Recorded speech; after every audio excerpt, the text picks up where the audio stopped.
Hello there. It's another amazing Saturday that we meet here on KUTV on the Sports Show to talk about matters sports across various sporting disciplines. And of course, in line with our daily mantra as far as sport is concerned, today we'll be talking matter sports from athletics, football, and of course the ongoing All African Cup of Nations, All African Games that is currently happening in Accra, that is in Ghana. And of course we have a lot of set of activities. Remember, Injin Firat, the national Harambee Stars national head coach, named his 27-man squad ahead of the four-nation tournament that will be held in Malawi. Remember, Kenya will be up against the host nation Malawi, Zambia, and Zimbabwe. There is a couple of a lot of changes in regard to that particular squad, and of course we have seen some players who have been missing in action for over 5 years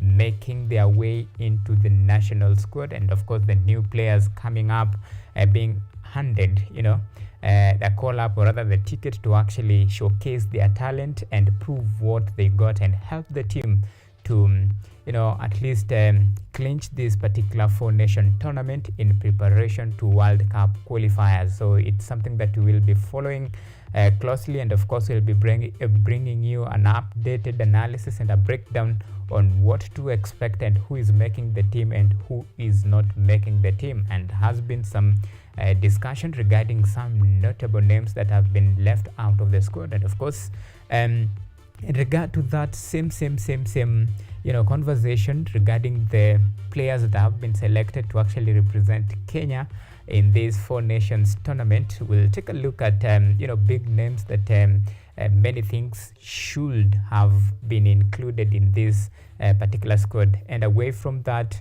remember we have our Wafalme. This is the national volleyball men's team that is continuing, or rather that will be playing their third match against Gambia in All Africa Games. And of course they have won their first two opening matches, and it is only Gambia that they are standing on their way to actually get a nod to proceed to the round of 8, or rather the quarterfinals that will be staged later on, as far as their quest for medal, or rather to get this particular crown for quite a while, that they have been looking, or rather hunting it for quite a while, and they will be joining the Malkia Strikers in their quest. So those are some of the discussion that we'll be having today on our sports show. And remember, we have some Champions League draws that were done this is the quarterfinals, and we have big match ahead in regard to this. Every single pair and of course fixture and a draw that we have seen, this is indeed a battle of the Titan, and this is a pool of death, and we'll be diving into it later on to see who has what it takes to actually proceed to the next round. Remember, in these fixtures, these teams have already met before. We have seen their performance, and it's just a replica from Arsenal, Barcelona to Real Madrid and Manchester City. We have seen them before. So is it a matter of turning the table, or a matter of continuing with the dominance? It's a discussion that we'll be following keenly and closely. And of course we have highlighted some of the stories that will be making headline of our sports show today. And of course in the next 1 hour, or rather 60 minutes or so, it's going to be non-stop sports entertainment.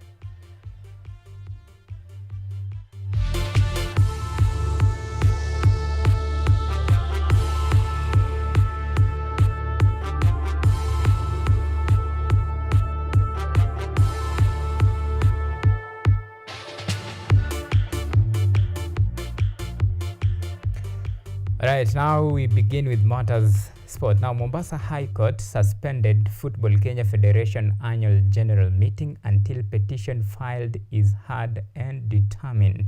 The FKF delegate tells non-members to keep off FKF AGM football, or rather the Football Kenya annual general meeting that was set for Saturday. And of course, in line with that, there has been some ongoing murmurs regarding, who actually should attend that particular AGM meeting. And of course, the delegate met yesterday and they issued a presser in regard to that and cautioned non-members to keep off the Federation annual general meeting, insisting that they are aware of plans set to disrupt the delegate meeting. As clubs, we will not allow any member knowingly or unknowingly to disrespect the FKF constitution. Most important is that clubs and members must adhere to Article 8.14. And what does that say? Owners, officials of clubs shall be as indicated in the club's register filed with the Federation. If a club is to represent someone who's not registered with the Federation as an official or as a member, do they have any business wanting to be part of the AGM? I'll leave that question to you. And what we are saying as KPL clubs is that we must at all times comply to those two articles. Well, those are some of the sentiments from the delegates, the FKF delegates, in regard to the ongoing wrangles between who should actually attend the delegates meeting and who should not. And remember, Barry Otieno, that is the FKF CEO, issued a statement in regard to the Murang'a sales representative, that is Mohammed Hussein Mohammed, who was appointed by the Murang'a sales to actually represent them in that regard in that particular meeting. But the FKF wrote back to Murang'a sales requesting that, or rather informing them that Hussein Mohammed is not a registered member of Murang'a sales or a registered member of FKF.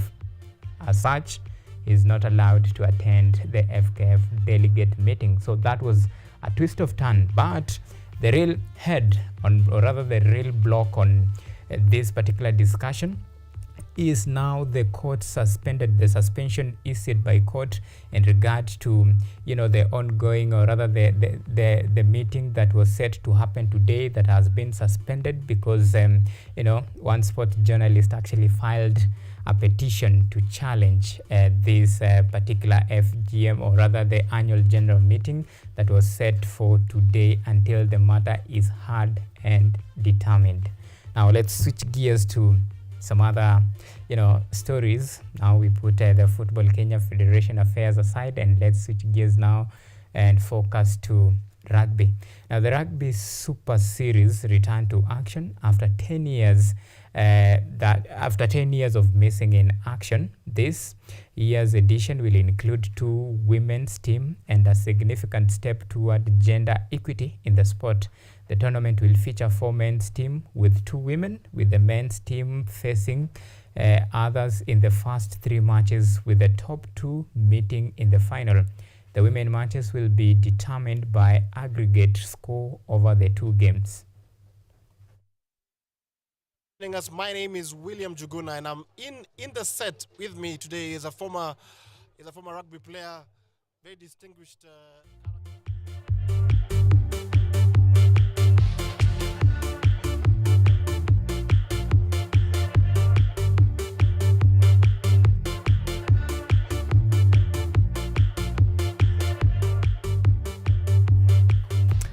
Right, that's some good news at last. After 10 years, close to 10 years of missing in action, at least now rugby fans and enthusiasts will now get a chance to grace this, very heartwarming and some rugby action and entertaining rugby action indeed, after so many years of missing in action due to some problem that many say are unavoidable. Now let's switch gears to the ongoing Africa Games that is currently underway in Accra, Ghana.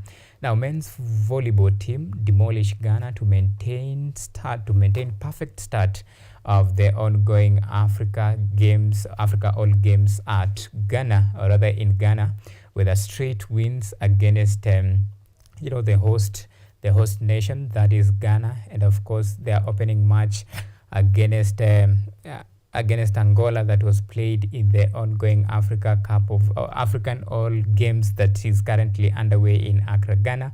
And Kenya will next meet let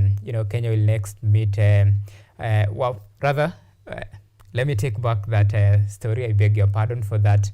Now, the Kenya volleyball men's team, that is Wafalme, will take on next their next opponent, that is Gambia, in the All Africa Games that is currently underway in Accra, and of course to hunt a spot in the quarterfinals.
Right, so let's switch gears to Harambee Stars squad that was unveiled on Wednesday. Now, Harambee Stars head coach Injin Firat has named the provincial squad ahead of the Four Nations tournament scheduled to take place later this month in Malawi.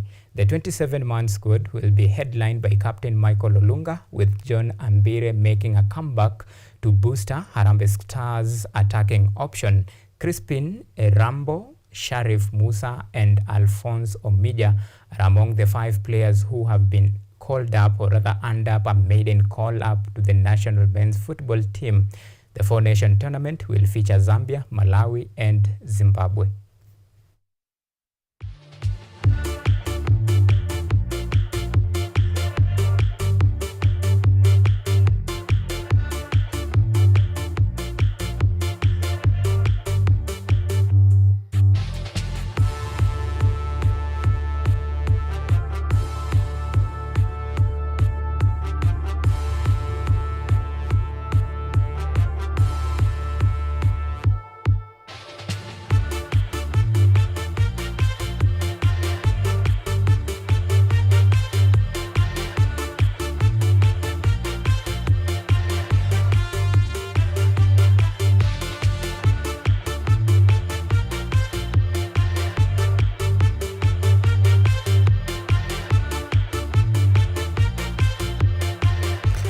Still matters related with football now. Sports Cabinet Secretary Ababu Namwamba has expressed confidence that Talanta Hela Sports City Stadium will be completed on time before the set date and CAF inspection ahead of the 2027 Africa Cup of Nations. The Talanta Sports City is among the 4 stadia unmarked for AFCON games alongside Kasarani, Nyayo and Kipchoge Keino Stadium in a pamoja bid that will see Kenya, Uganda and Tanzania co-host the continental showpiece.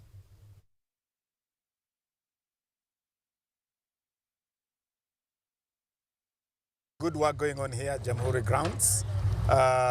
Good progress with the excavation work. Preparation of the grounds has been completed. Now it's very, very heavy duty excavation of the foundation. And looking at the pace of work going on here, no doubt that we are well within our set timeline. So very confident that Talanta Sports City is on track we have no doubt whatsoever that this project should be ready on schedule, and we have set the target of December 2025 to have this project ready and good to go, to be put to the test, and that will give us about a year and a half to test it, to try it out ahead of AFCON 2027. So all good, all on track. Quite pleased with the progress of works here. All right, we hope Mr. Waziri will live up to the expectation, and of course Kenyans are really waiting for this new Talanta Stadium. They call it Talanta Sports City. So we're waiting to see how this stadium will be, and of course if they will really live up to the expectation. Remember, the set date is 2025. That is December 2025, before the end of 2025, and that is when they have projected this particular stadium to be completed by then, before CAF come and actually inspect the 4 stadia unmarked for the African Cup of Nations, where Kenya, Uganda and Tanzania will be co-hosting the Pamoja Bid African Cup of Nations. All right, so let's switch gears to English football action. And of course, in line with that, and take a look at some, FA fixtures that I line up for today. Now, Tottenham will be hoping to climb to the 4th place in the English Premier League standing when they travel to Craven Cottage to take on Fulham, while Aston Villa will be seeking to bounce back from defeat after last weekend's setback when they brushed shoulders against West Ham at London Stadium on Sunday. In other matches lined up in the FA Cup, Wolves will battle it out with Coventry in an early kickoff, while Manchester City will welcome Newcastle United at Etihad Stadium at 8:30 p.m. today. On Sunday, Chelsea will face off Leicester City, while Liverpool will travel to Old Trafford to face United in the quarter-finals of the FA Cup.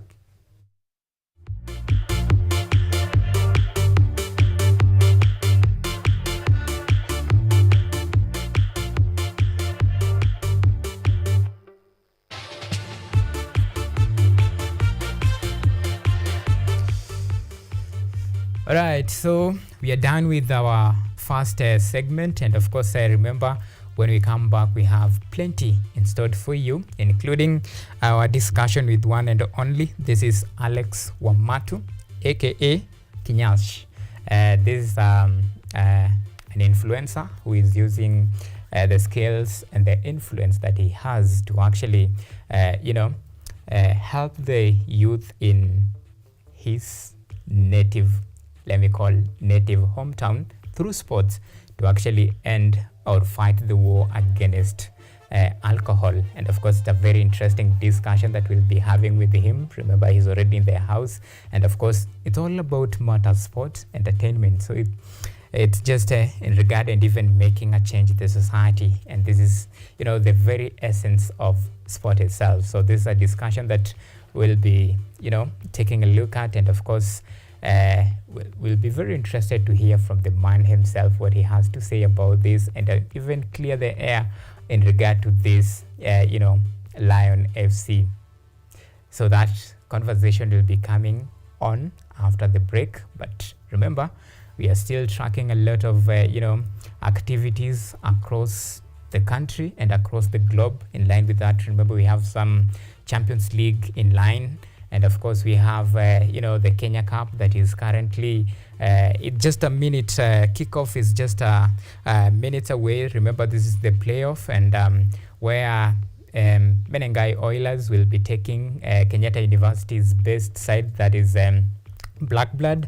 And of course, we have Queens will be up against Nandis in the quarterfinals of the Kenya Cup playoffs.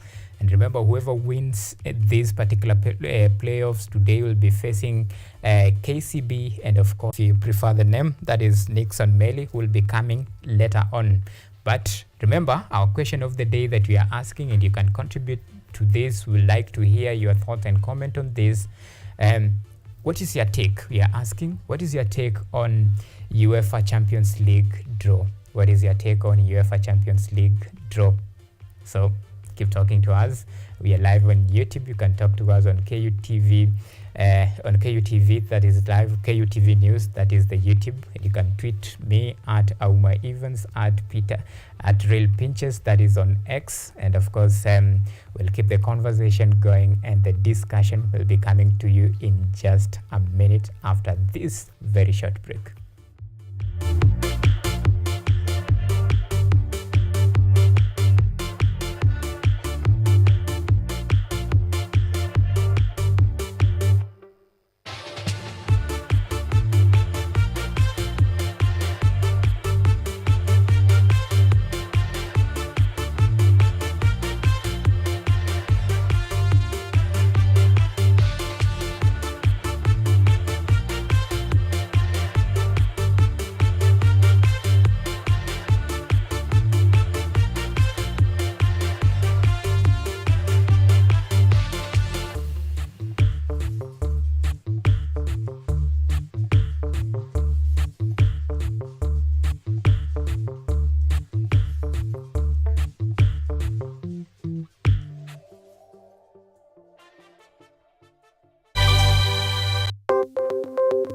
Maelfu na maelfu ya wahamiaji wakiwa na watoto kutoka nchi za Amerika ya Kati wanaendelea kuwasili kwenye mpaka kati ya Marekani na Mexico. But folks, I'm going. Thank you very, very much. I appreciate it. Thank you. Ni habari kutoka pembe zote duniani.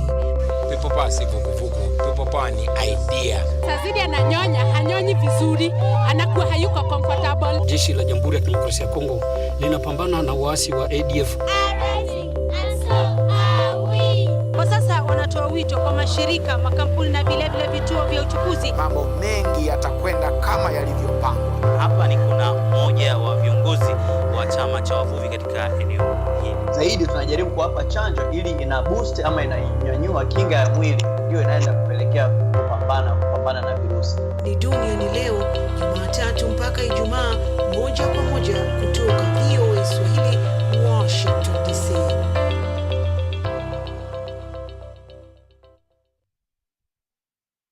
Are you an aspiring media practitioner, a graduate, or you just want to advance your skills in television production? Then welcome to Kenyatta University, where education meets innovation. KUTV, the premier university television station in Kenya, is now offering short courses in TV studio, field technical operations, and video editing. Through these courses, you will acquire hands-on skills on camera operations, media production, lighting techniques, audio-visual editing, and sound and visual control, and how to operate key equipment in modern TV control room. Enroll today at KUTV and discover your full potential in cutting-edge TV broadcasting. Graduates of these courses will receive professional certificates. For more information, visit our offices at KUTV Studios or call us on 020-870-4252 or 020-870-4255 or SMS us on 0739-110-544. KUTV, a new experience.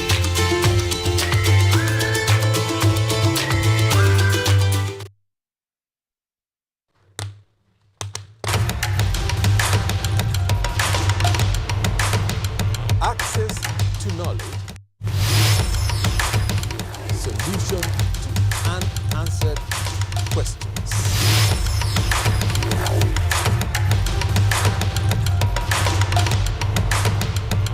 Guidelines to pursuing your rights and repossessing your property, intellectual or material. This and more only on Law Matters.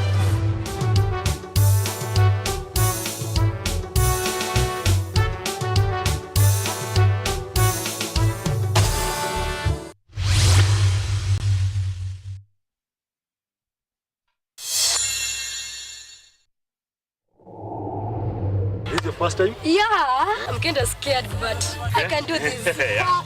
Mess with me. Yeah, let's do this, man.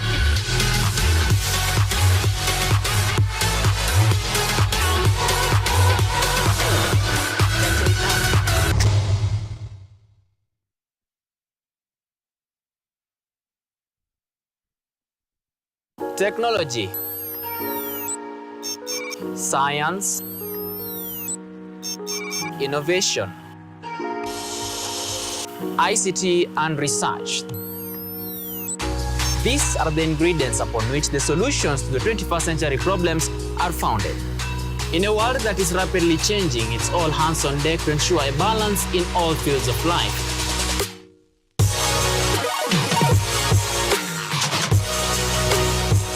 Women, young and old, are also in the front line, breaking the glass ceiling, becoming thought leaders in the larger tech space. Not forgetting other societies marginalized. And when the tech Avengers come together, we inch closer to a much safer, efficient, and sustainable world.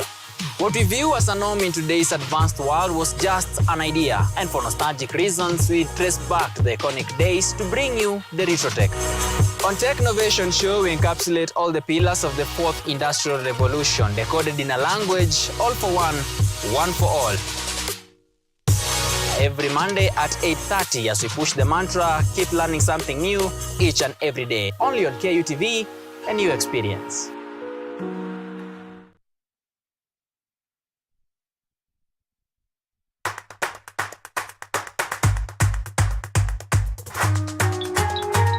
What are some of the ways through which you can develop these skills so that we are comfortably fitting into the job? You have to put yourself in positions where you are uncomfortable. Uncomfortable in the sense that you are not clear about what to do. Because I used to work a corporate job before. So when I left, I happened to visit someone's farm around this area. So this project is called Security Breach Detector and Furnace Familiarize. It is meant to be used to detect, detonate explosives. We'll tackle all the tough issues, discuss all the weird moments, and hopefully share a few laughs along the way.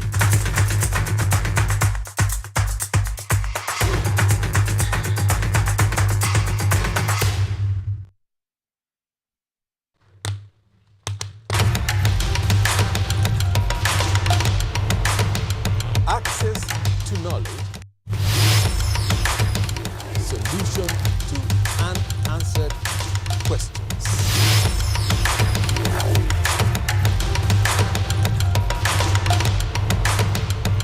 Guidelines to pursuing your right and repossessing your property, intellectual or material. This and more only on Law Matters.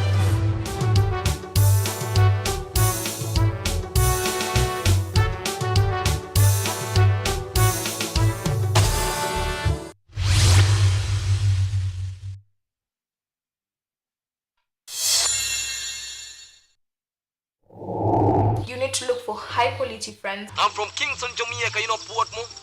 That's my village. Kanga tu chini hapo ukinyethia ukikatia mademo akipita. Sina pesa saa hii nimekuja kukopesa choo.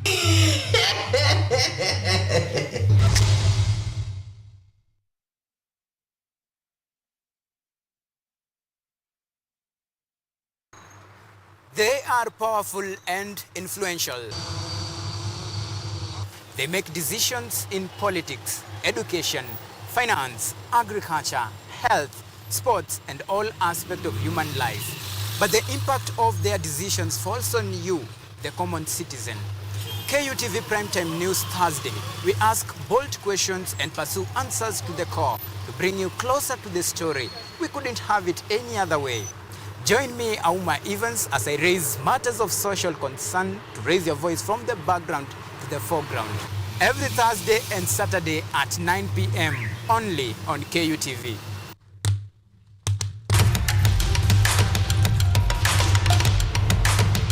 Access to knowledge,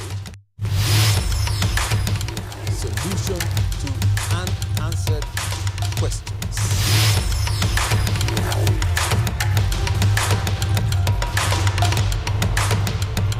Guidelines to pursuing your right and repossessing your property, intellectual or material. This and more only on Law Matters.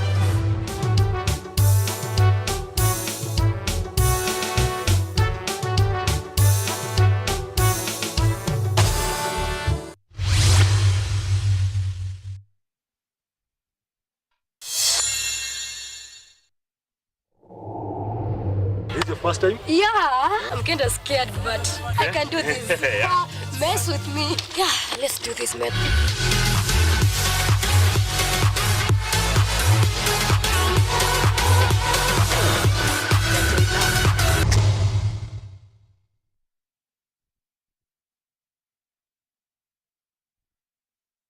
Technology, science, innovation, ICT and research. These are the ingredients upon which the solutions to the 21st century problems are founded. In a world that is rapidly changing, it's all hands on deck to ensure a balance in all fields of life.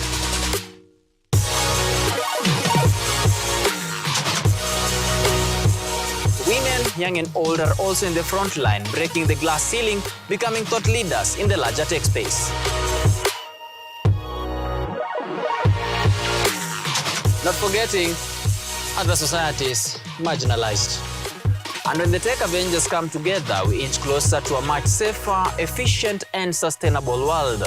What we view as a norm in today's advanced world was just an idea, and for nostalgic reasons, we trace back to the iconic days to bring you the retro tech. On Tech Innovation Show, we encapsulate all the pillars of the fourth industrial revolution, decoded in a language, all for one for all. Every Monday at 8:30 as we push the mantra, keep learning something new each and every day. Only on KUTV, a new experience.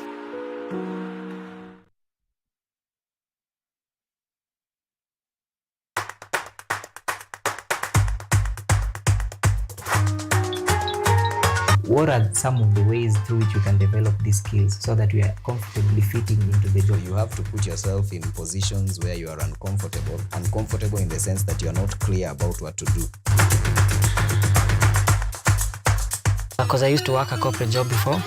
So when I left, I happened to visit someone's farm around this area. So this project is called Security Breach Detect and Can Familiarize. It is meant to be used to detect, detonate explosives. We'll tackle all the tough issues, discuss all the weird moments, and hopefully share a few laughs along the way.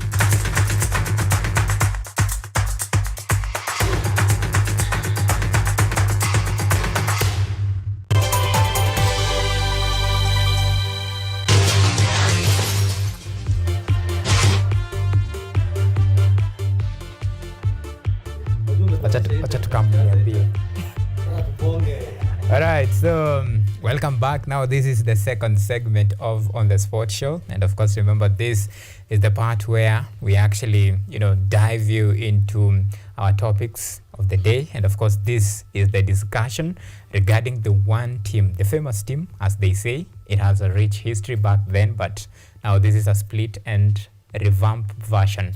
I'm talking about the Lions FC.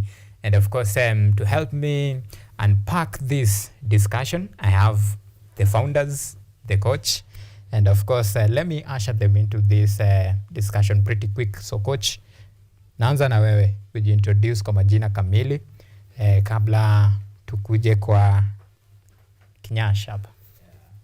Thank you very much for having us. Tumefurahi sana for the invitation. My name is John Nasaye. And I'm the coach of Lions FC now for about 1.5 years that I joined. So I am the head coach. Actually, there are other members of the coaching staff here who are not here today. And I'm happy to be here to speak about the team and what we are doing and what we want to achieve with the young people of Kabete. All right. Yes. And introduction. Introduce. Majina kamili ni Alex Wamatu. But jina ya kutafuta pesa ni Kenyash. Kutafuta hii Nairobi pesa. So wewe historia yako na team ni aje? Historia yangu na team kwa team. Coach hapa anasema ali join last year. Ni coach. Wewe ni nani kwa team? Uli join lini? Niseme kwanza mimi ni nani ama nipatiane kwanza ka history kidogo? Ka historia. Na wewe ni nani? Zote ni muhimu sana. Haya, sawa. Natoka mtaa inaitwa Mwimuto. Mwimuto ni hapa tu, ni West. Yani ukivuka tu hivi West. unafika mtaa inaitwa Mwemuto. Sijui kwa nini watu usema wajue Mwemuto, na Mwemuto ni town. Ni venye tu tuliibwa tukaekwa Kiambu, lakini tunafaa kuwa Nairobi County. Sasa kuna team Mwemuto ilikuwa inaitwa Mwemuto Wheelers. Mwemuto Wheelers ilifoundiwa ama iliformiwa huko ma 80s 90s So ma uncles zetu ndio walikuwa wanacheza hiyo team. Ma uncles majama wengine huko mtaa ndio walikuwa wanacheza kwa hiyo team. So ilikuwa team imeshika sana hiyo mtaa. So ikafika point of course wakacheza venye unapatanga manzi at least football Kenya kuna venye watu usema bado hajashika ya kulipa. So unapata manzi msee sababu manzi lazima atafutie familia ama sijui atafute nini. So unapata inafika point anajiondoa kwa team, anaenda kutafutia familia. So wale watoto pia wanaamuka wanaendeleza team. Of course ikaendelea hivyo ikafika point team ikakufa kabisa na ikaisha. So in the year 2021 tukaamua ku-revive. Tukua majamaa kadhaa. Tukasema football kuna venye kuna kitu huleta mtaa. Kuna mnyama fulani na mshanga hiyo mtaa ya vijana. Cause nasemanga kuliko vijana wakae mtaa, acha vijana waende wakae grao. Fadhali mshinde grao mkichapa zoezi mkifanya nini kuliko kukaa mtaa na mnachapa vitu ama mnapiga stories za jaba. So hiyo 2021 tukaamua ku-revive. So venye tu revive team of course tuka-revive same bado Mwemuto Wheelers. Basi sasa tukaita Mwemuto Wheelers SC Soccer Club. Tuka-revive tukasonga of course tumecheza malegi kadhaa hapo Kabete, Kiambu na pia Nairobi. So this year ndio tukakaa chini tukaona hapana, acha hii jina si ati ni jina mbaya. Ni jina poa, but acha tujaribu ku rebrand. Tuone kama pia unajua pia majina zinakonga na power fulani. Kuna jina unaweza ita mtoto wako Murage. Hiyo ni Kikuyu. Ni jina ingine manzi unaweza kuna jina fulani unaweza name kitu upate kuna mikosi manzi fulani unapata unashindwa ni nini kumbe ni jina. Unaitwa Wanyama. Sisemi ni mbaya, ni Wanyama. So tukaamua ku rebrand jina. So tukatoka from Mwemuto Wheelers this year tu. I think hata ni 1 month ago. Sindio? 1 month ama 2 months. 2 months ago tukaamua ku rebrand. Sasa tukatoka from Mwemuto Wheelers tukajiita the Lions FC. So the Lions FC, yes, you share like you give name, yes, and resemblance to character. So I'm hoping mnararua watu. Hapana cheza. Ni kurarua. Ni kurarua. Tunaguruma. Tunaingia hivi tunaguruma mnasikia tumewasili. So pretty quick now that mnararua but hujatuambia nini kuna one part umemiss. So yes, your contribution to the team wewe ni nani? So majorly mimi si sponsor, sisi jita sponsor. Naweza sema tunasaidiana na vijana. Na vijana. Mavijana tusongeshe timu mbele. Nikisema mimi ni sponsor, sina KRM hivyo anaweza nitoa. Usijali, hakuna phone call tutakuja. Tulia. So tumeshikana wase kadhaa. So ni ile tu tunajaribu kusaidia vijana mtaani. Hivyo kitu nimekuambia tunajaribu kutoa vijana mtaa at least waingie grao. Hiyo ndio kitu tunajaribu kudu. All right. Yes. Okay. So coach, the Lions FC, apart from venye mnasema kurarua watu, mnacheza ligi gani? Unararua watu ligi gani? Currently tunacheza sub county level. Which is the ndio tunaanzia kwa ligi ya FKF. So it takes about 6 years kufika to the top, which is kama amesema is our vision. We want in the next 6-7 years tuko tumepanda those levels. Sasa unajua lazima uanzie hapo. Huwezi anzia katikati or anything. Hizo timu zote all of them started from the bottom. So that's hapo ndio tunacheza sasa. So hii county league yenye mnacheza mmeanza kucheza officially when the season this year. This year? Yes. All right. Yes. Now that the vision bearer ako hapa, so what is the projection of the team? Let's talk maybe 5 years plan. where do you see the team? Una vision wapi? Hata sima mbona na 5 years penye naona juzi hata nilikuwa naisema that ndoto yetu tukitemenya tulikama up na team ni kuona vijana wakitoka Mwemuto, hiyo mtu inaitwa Mwemuto, na ni kuona hii team wakicheza Premier League. Murang'a Seal wameingia juzi, si ndio? Pia sisi hiyo ndio direction tunaenda. Very soon utatuita hapa tukiwa Premier League. Very soon utatuita hapa kama tumetuma vijana Spain. Amen. Na England. Amen ni mzuri. So hapo ndio tunaangalia. Cause pia si upush sana stories za drugs hizi mambo na drug abuse tunaifight sana mtaani, na pia of course one of the major major what niseme major nini hiyo major reason ya team ni kufight drugs mtaani. So team yetu tuko na ile design yenye kama una join team ama kama unataka kutujoin hakuna venye unaweza kukitumia drugs. Kama unataka kutujoin na unatumia lazima uache. Hiyo ndio rule. Kama uko kwa team na unatumia drugs na tumejaribu kukuambia wacha, tumejaribu kukupitisha kuna lessons kadhaa ama kuna vitu kadhaa sio pitisha watu wenye utumia drugs Kama unatumia na bado umekatazwa kutumia na bado unatumia, tunaamuanga manze boss kama imekataa si manze tumekupea chance we jisort. Hakuna venye unaweza endelea kuchezea nini? Kuna venye unaweza endelea kuchezea team. So tunapush sana pia stories za drug abuse mtaani. Okay. Yes. Now that umetupatia history of how the team was formed, the reason behind it. Now let's get to the technical part of it. And of course the best man for the job is the coach. So coach coach take us through the technical part of it, the training, the kind of players when uko nao, ni players wa aina gani unatumia, which tactics to actually recruit the players. Basically, how does it work? So basically our focus is the younger players. So tuko na players with a very big age range from 15 years all the way to 25. So it's a mix of age. So the team is split into two. Kuna the development players who still participate in the team but wako kwa a kind of development program. The younger players who are still in high school. So how kwa football wanakuwa part of youth football. So then we have the senior players. So we try to mix them up so that they're able to grow, and you see the younger players are the ones who are now going to go into the bigger leagues and play the bigger football. So that is one part of how we approach the team setup. The other part will I mention ni pia character, the off-field aspects of a player. Hizo ni top of our list. Tunaanzia hapo actually. Tuna develop people with the right kind of character. Tunasema tuko na drug free policy.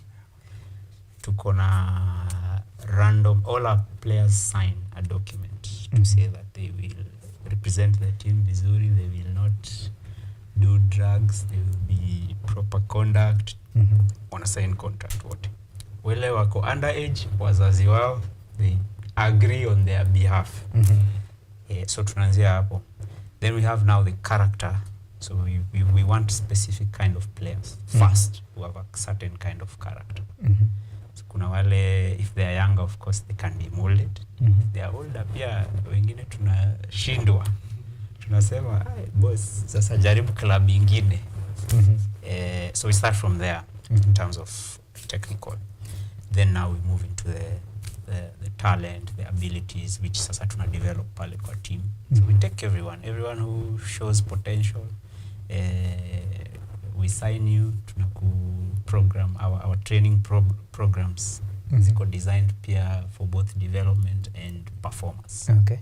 So it's a two kind of sided approach. So ukikuja pale kuna potential, maybe hujacheza mpira, we will not dismiss you kwa sababu umepiga pass mbaya. We will observe you, we will sharpen you. ndio uweze kuingia sasa kwa the performance side. Okay. Then tuko na sasa how performance sasa wale where we are demanding results, where we are pushing. So our training methods ziko developed hivyo with that in mind. Okay. So mtu akikuja pale tunakuangalia, tunakuassess, we do not dismiss you. Yes, and tukuangalia mara moja, kesho tunakwambia usikuje kesho. You know, give you a chance, come and play. There are certain tests tunakuanga nazo, and we're able to see kama we can work with you. Okay, talking about test, coach meza kwambia talanta iko. Hata huku ndani kuna watu hapa si wachache, talanta tu imekaliwa. And of course we'll come to part of how you conduct your training. Now we'll talk about the training, the structure, leave alone the technicality or the recruitment partner will come about the training later on. But there is something that Kinyash mentioned about the type, the reason behind the formation, and of course akasema alikuwa pretty clear, akasema like we'll try you, if you kama uchange tutanawa mkono. And now sasa ika trigger another question. Right. The reason now behind this, is it to try the youth, to try help the youth to actually, kama mtu anatumia jaribu pengine kidogo kurekebisha venye motor policy inasema? Is that the reason? It's not the main reason. Kitu tunajaribu kusema ama kitu tunajaribu kufanya ni that tunajaribu kuonyesha vijana ama tunajaribu at least kufunza vijana that talent yulipa. Talent pays. Na pia sasa football ukicheza vizuri Kenya pia bado inalipa. Kuna watu wana survive na football. Kuna example pia nilitoa nikasema that mimi nikianza acting nilikuwa na ile issue ya everyone anasema hiyo ni ujinga mnafanya, hiyo ni ujinga mnadu, but sahi hiyo ndio kitu tunaishi nayo, hiyo ndio kitu tuna survive nayo. Ile ujinga walikuwa nasema ndio ile ujinga walikuwa nasema waseni ujinga wanadu, hiyo ujinga sahi ndio inalisha family zetu. Siko nimenotice but inalisha familia zetu. So same thing pia football pia hapa Kenya kuna point ukicheza huko chini inasumbua sana. Of course si rahisi kumanage timu kwa hapa chini, si rahisi kuzaa vijana. Na vijana for example kama wakienda game lazima mjue fee inatoka wapi, si ati mnawakalisha chini mnawaambia ati kila kijana achange, hapana, lazima mjue wapi pesa zinatoka. So ni ile tu kuwaguruisha, si mambo ati si mainly, of course hiyo drugs ni sana but of course that is not the main reason. Tunataka pia kuonyesha vijana talent inalipa, na ukichukua talent serious manzi itakulisha na utaweka familia yako pia fit. Okay. So hold on to that. Yes, and yes. We raise another very important question, and of course we'll talk about that, but let me first get to hear from coach. Yes. Coach, training normally on a normal day typically inaanza aje na iko structured how? Is it on a daily basis or maybe selective days? And the players that you have, maybe is there a full-time engagement, the commitment, and you're gonna commit like every morning or rather every day it's a training with a specific set dates and time?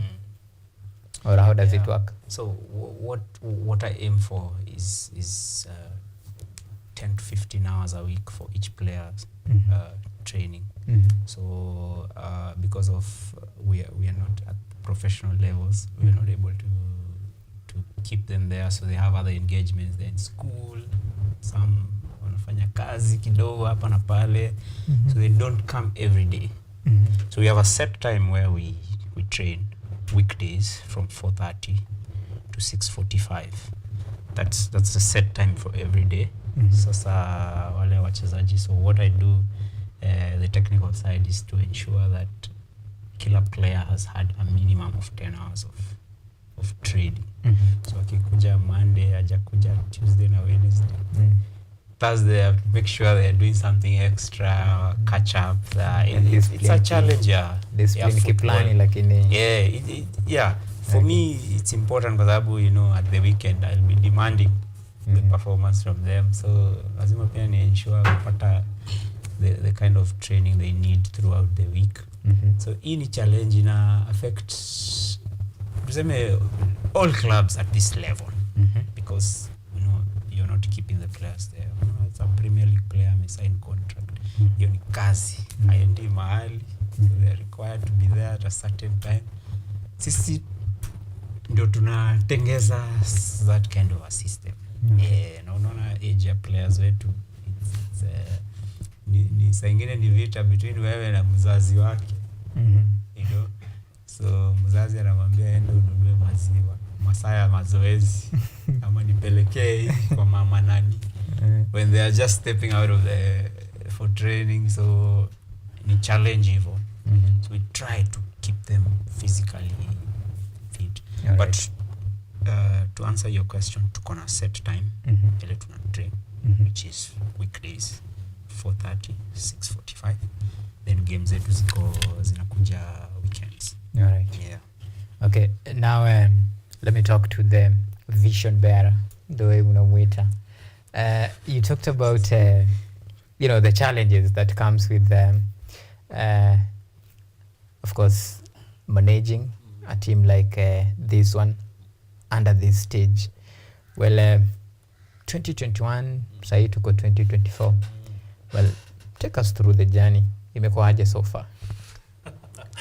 Of course ijakuwa simple, ijakuwa rahisi. Naweza kuashua players wengi wenye tulianza nao 2021. I think kama kuna wale wamebaki ni very few, yes. Yeah. Very few players wenye wamebaki. Cause kama sahi tuko na maboy 45 players hawa kubwa, na pia by the sijui coach kwa nini amesahau kusema tuko pia na watoi tuko na academy pia sasa. Academy ya watoi. Yes. Like 60, yes. What? 60.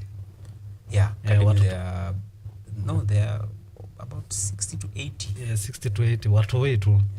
So venye na nilikuwa najibu swali yako. Alafu nikasijui nikaenda wapi. So from 2021 same players wenye tulianza nao si wenye sasa tuko nao. Sasa wamebadilika. Sababu hizo challenges haziko sangi. Na ukideal na vijana kwanza hii age ya sasa vijana manze kijana maybe anataka kutoka aende achape round na tusichana ama nini. Yaani tu vitu vingine wenye tunawasumbua ni vitu zingine manze unaangalia unashindwa bana kwani sisi kwani tofauti ilikuwa nini anyway. So unapata pesa imekuwa challenge yetu kubwa sana. Na I think hiyo ndio kitu pia imefanya players wengi watu waache. Cause a player na expect maybe akikuja grao akuje acheze at least nyumba akirudi home at least ana expect kakitu, lakini nyenye mmemletea tu glucose kwa uwanja na maji. Na maybe pia kuna sometimes pia wakuli. Kuna time of course tunajipanga fiti watu wa vijana wanakula nini, but kuna time manze mfuko inakataa. Economy yetu ilikuwa pabaya sana. Okay. Sasa hivi mafuta imepungua at least. Sawa. Now talking about challenge, of course that is from management point of view, if I can call it that way. Now coach, the discussion is very interesting because from 2021 you can't even track players wenye mulianza na wao because wame had to depart because of their own personal reason. From a coach who is building a team that will be, you know, like the name suggests, lion.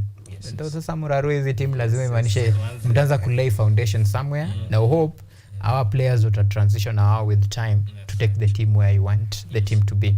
So from coach point of view, imekwaje? Imekuwa challenging of course, losing some of the key players because when I was joining hiyo ndo time hiyo exodus ilikuwa ina happen. Some of the key players wanaenda other teams maybe higher in the league, wengine they are offered maybe a token after a game, and we were surprised that wengine they were going na hiyo token was something very yani negligible sana. Na hata mahali wanaenda kucheza they'll spend half of that token to get there and come back. So you know, but young people unajua sasa wanafanya decisions from conjecture. Acha niende come. Ameenda, they don't stop to think. But I like my current crop of players. Tunakaa chini, tunaongea, we're able to discuss what we want to do with the team, where we want to go, and we're always talking every day. We spend a lot of time to bond, to get to know each other. So hata saa ile hakuna pesa ya kufanya kitu. You know, they're there, they're loyal, they're coming to the games, wanakuja mazoezi. You know, atuambia coach sina pesa ya kitu fulani. Sometimes, you know, you just anakwambia I need 100 shillings to do something. Unaona likely tamzuia kuja mazoezi. You just find it somewhere, unampatia. But we built that kind of environment. I'm just saying we're building it where it's more personalized. Kuna hizo personal relationships. Ata sai chairman hapa anajua a lot of the young boys personally. Sasa ingine tunaweza kaa tunaongea na chairman. Clear. Mitanga chairman. Sasa mwenyekiti. The vision bearer. Structure, yes. So, you know, sasa ingine tunakuwa na discussion now about someone personally, and they can tell them fulani anaitwa fulani anafanya kitu fulani anaishi mahali fulani. So that tells me we're coming together as a team, which is important. Sasa tukienda kwa pitch pale. All right. Well, because I promised you guys 30 minutes and it's over. But I'll give you another one for your closing remarks too. Ndo msiseme siko generous. So I'll begin with you. Your closing remarks. Nataka nifunge. Kufunga. Unajua sometimes kufunga inakuwa tricky. Anyway, I think nitarudia kusema talent pays. Talent inalipa. Na I think wazazi pia wenye wako pale nje msifungie watoto. Achilieni watoi. Na vijana pia wenye mko hapo nje na mnataka kucheza ball, chezeni ball. Mimi usema the more unangangana kwa kitu ama the more una work, kuna time tu God ufika mahali anaifungua. But after bidii yako hakuna siku utakaa chini expect. Tunasemanga siku za maana zilisha. Unaona zile time zenye Biblia watu walikuwa naangushiwa mana. Sasa hii boss ukigoja mana ianguke utajua ujue. Kidogo utasikia tunakuchangia atio sijui nini. Na by the way, sorry to cut you short, but talking about mana na kukuchangia. Well, I think inaweza kuwa maybe can you speak to nitwaje now the stakeholders kama wewe like you know the rallying call ya kusupport a team like this, because we highlight the challenges the team in a face and of course for people in your goodwill and the lovers of the game. Niangalie kamera gani? Wale wenye pia wako na deep pocket. I hope pia wewe pia wewe ni stakeholders something. Mfuko kidogo iko sawa. Atukatange watu kama nyinyi. Usikata una pesa. Talk now to those people because we need sports equate transformed. Kabisa. So naangalia gani? Naangalia hii. Angalia hii. Perfect. So hapo nje sisi hatutaki support mingi. Vitu tu very common ama vitu tu very kawaida. Vitu kama balls, vitu kama uniform, vitu kama at least tukipata tu sponsorship ya at least unapata Sunday tukienda game at least hatukosi fare ya kwenda game. Sunday tukienda game vijana wetu hawakosi at least kakitu ka lunch kakukula. Siku hizi tumetoa ile kitu ya ati vijana wetu wakishinda lazima at least tu appreciate na kitu. At least ile design yenye ya kuwapatia morale ya kushinda hata game. So kama uko hapo nje sisi uniform sana balls hizi zingine za kupiga zoezi zinaitangwa aje cons. Unajua zio nichanganya na cons. Hizo sporting equipment. Hizo sporting equipment. So tukipata sisi tutakuwa mbele. Na basi kama uko hapo na uko na basi na utumii tupatie ya kwenda games. Sasa na coach your closing remarks even in line with you know you appeal to people of you know goodwill, stakeholders in the sports, and of course I remember ukiwa hapa as a coach you represent your team, and of course your players, including your captain. I'm sure there is something that maybe walikuwa na the burning desire, something that in a burn in, and ungetaka to let it out. Now the chance is yours. And I remember the team is watching. Okay. Well, as I said, I'm really happy with my current group of players. Very happy with all of them. Very disciplined boys. They come out there every day kucheza mpira, even when they're sick, injured, wanakuja hapo kwa pitch, bond with other people. So very good displayer, good character kwa hiyo area, your town. You know, nawaambianga sahi after some time watakuwa wanatembea, they'll be like model citizens. Mpaka sema ule kijana wa Lions FC, so they carry our name there. So as it is now, all of them are people I can vouch for them any other time, because I've known them, I've been with them for about a year and a half, so now ninawajua wote. So I really like to work with them. We have quite some talent. Wengine nawaangalia through the eyes of the future. I know what they can do, so I try to push them. Na pia nawakumbusha that football pays. I've played football myself. Na it opened the door for me nikianza. So I like to tell the younger people out there that football pays. Sasa kuna kijana anaitwa Aldrin Kibet. Alienda kule Spain, I think Spain. Na kulikuwa na mvurutano ya pesa. Yatakika before they leave. And I don't know the official figures, but ilikuwa 15 million plus. Those kind of figures. So, and he was 17 years old. So all the young people here, waweke bidii. If you love football, you have the talent, you can be developed. And you can be worth 15 or 20 million before hata ufike 18 years old. So it's me, I'd like to tell them they should come out whenever they have their teams. If you're in our area, come. We welcome people to expand. If you are in your area, there's a team, and jaribu, go and play, go and try it out. Football is a very good game. Yes. So what was the other question? The other question was was now to the stakeholders. Oh yes, and yes. There is something by the team. Yep. And even I have noticed, si watu wa serikali saidia.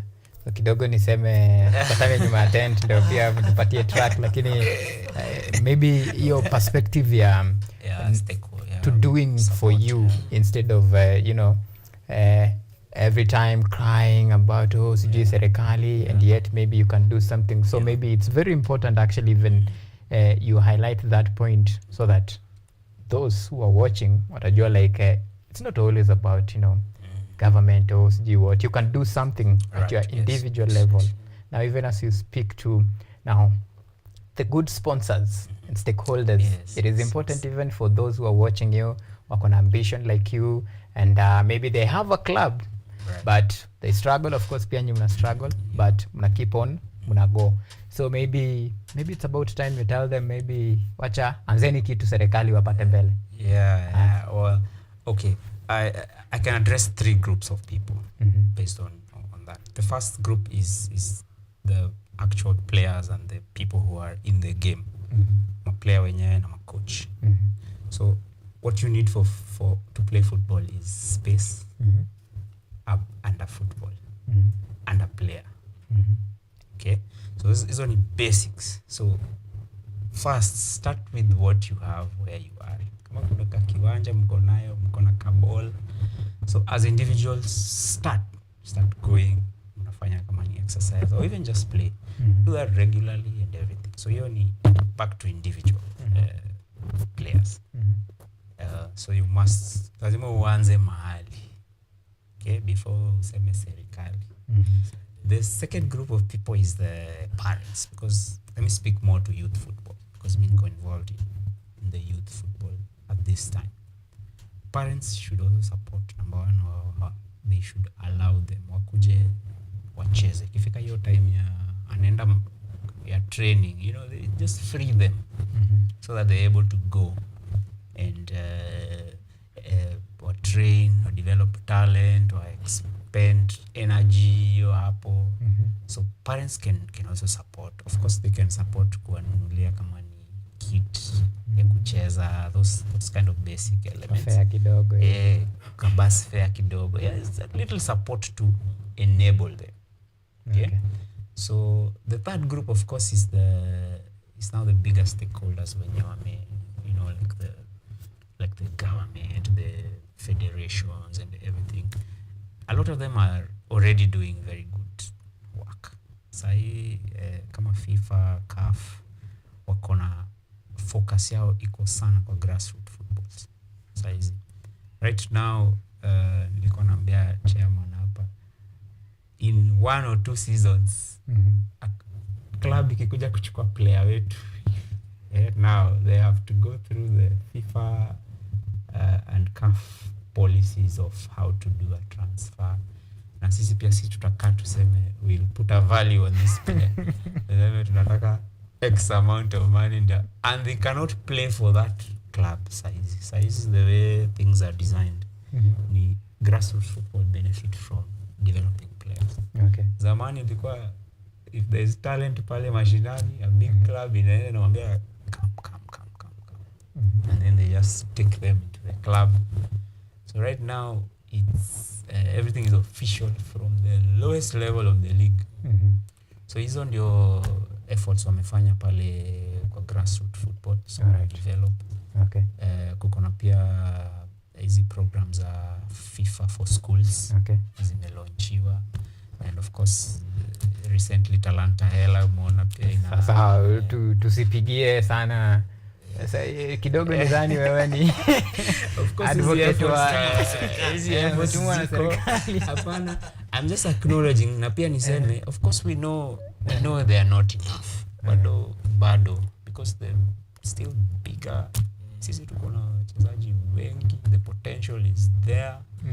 Hata wale I was talking to the secretary, wale wanakujanga kuwatch mazoezi saa ingine ni wengi.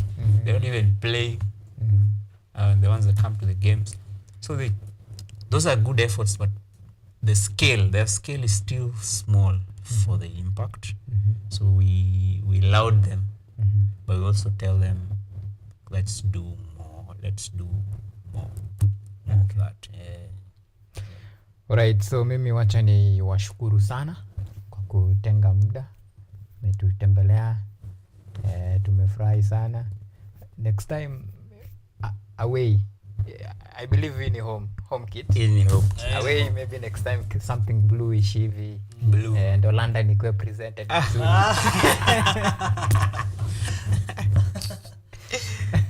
Alright, so well, that was the Lion FC head coach, and of course the vision bearer, the chairman himself, just giving us some insight about the team, the reason behind the formation, and of course the projection and what they think the future holds for the team.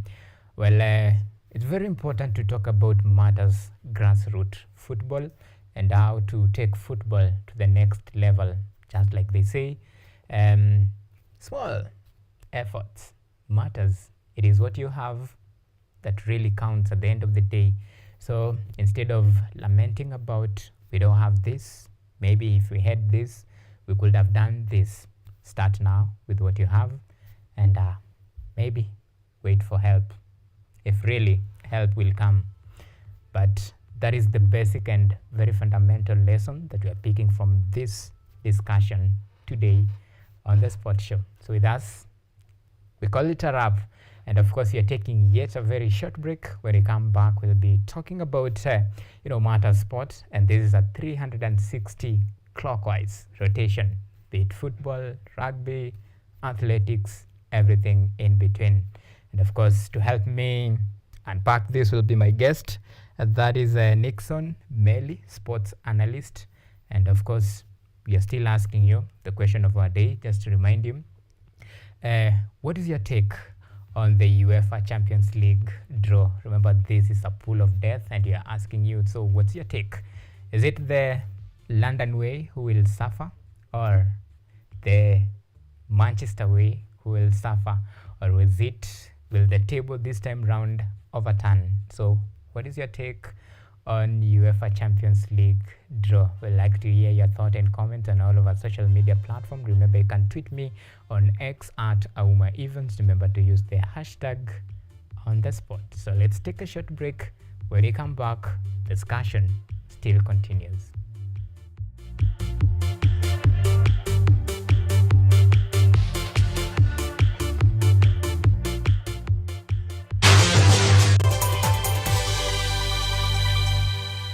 Are you an aspiring media practitioner, a graduate, or you just want to advance your skills in television production? Then welcome to Kenyatta University, where education meets innovation. KUTV, the premier university television station in Kenya, is now offering short courses in TV studio, field technical operations, and video editing. Through these courses, you will acquire hands-on skills on camera operations, media production, lighting techniques, audio-visual editing, and sound and visual control, and how to operate key equipment in modern TV control room. Enroll today at KUTV and discover your full potential in cutting-edge TV broadcasting. Graduates of these courses will receive professional certificates.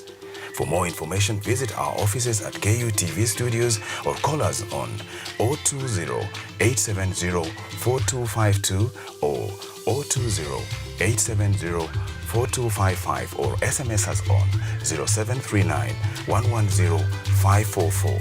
KUTV, a new experience.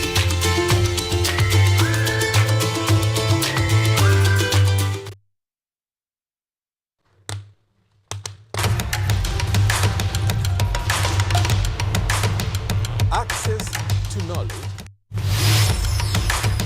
Solution to unanswered questions.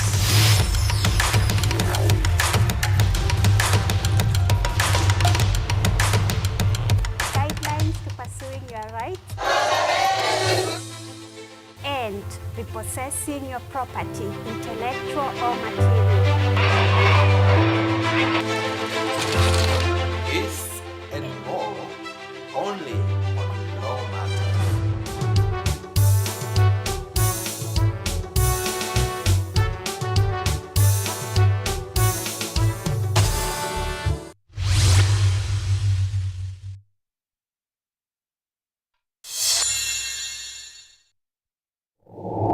You need to look for high quality friends. I'm from Kingston, Jamaica, you know Portmore. That's my village. Kanga tu chini hapo ukinyedhia ukikatia mademo akipita. Sinaweza saa hii nimekuja kukopesa choo.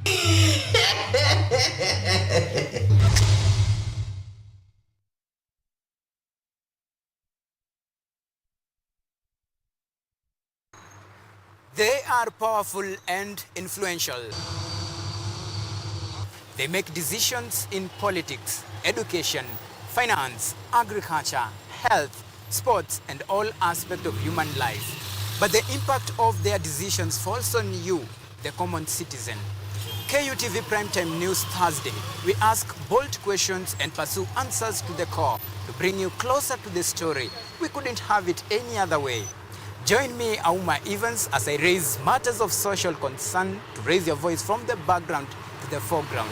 Every Thursday and Saturday at 9 p.m. only on KUTV.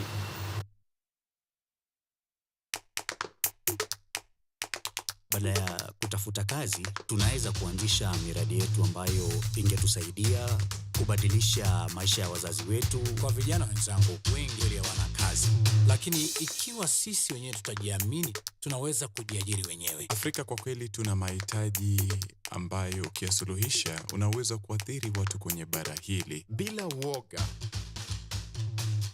watu huwa na uzalishaji zaidi, wanajawa na ujasiri, wanakuwa wabunifu na wanakuwa wenye maarifa.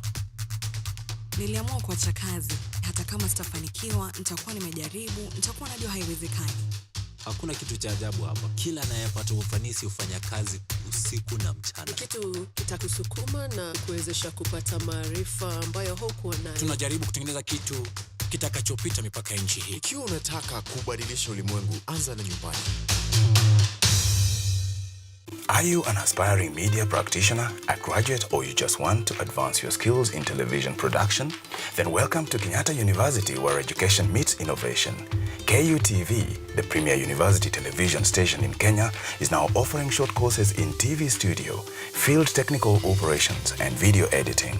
Through these courses, you will acquire hands-on skills on camera operations, media production, lighting techniques, audiovisual editing, and sound and visual control, and how to operate key equipment in modern TV control room.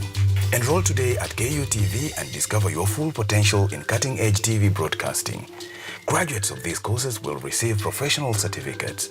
For more information, visit our offices at KUTV Studios or call us on 020-870-4252 or 020-870-4255 or SMS us on 0739-110-544. KUTV, a new experience.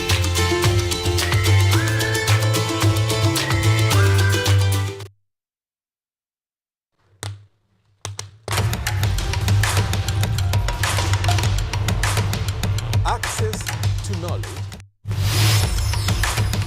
Solution to unanswered questions.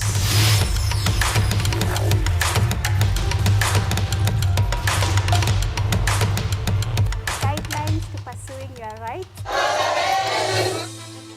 and repossessing your property, intellectual or material. This and more only on Law Matters.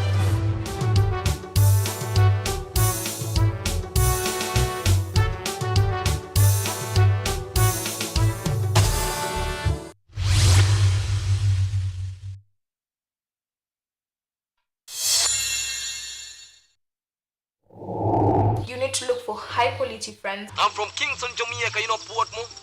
That's my village. Kanga tu chini hapo ukinyethia ukikatia mademo akipita. Sina pesa saa hii, nimekuja kukopesa choo.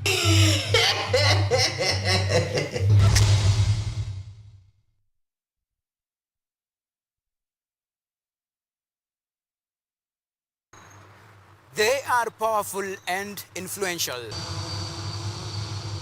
They make decisions in politics, education, finance, agriculture, health, sports, and all aspects of human life. But the impact of their decisions falls on you, the common citizen. KUTV Primetime News Thursday. We ask bold questions and pursue answers to the core to bring you closer to the story. We couldn't have it any other way. Join me, Auma Evans, as I raise matters of social concern to raise your voice from the background to the foreground. Every Thursday and Saturday at 9 p.m. only on KUTV.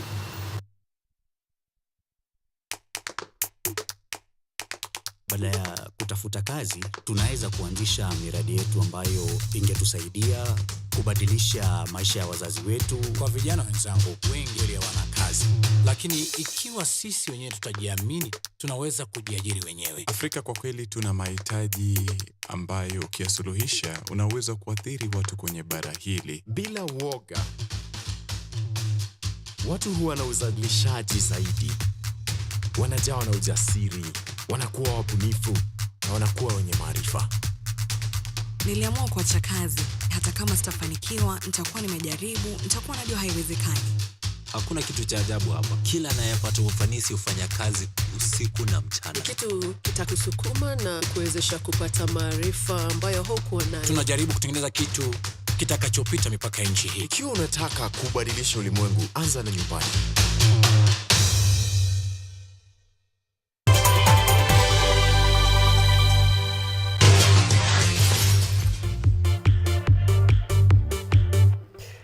All right, welcome back, and now this is the last segment of On the Sports Show, and of course this is where we take you through Matter Sports Review, local, international sports, and everything in between pertaining sports news.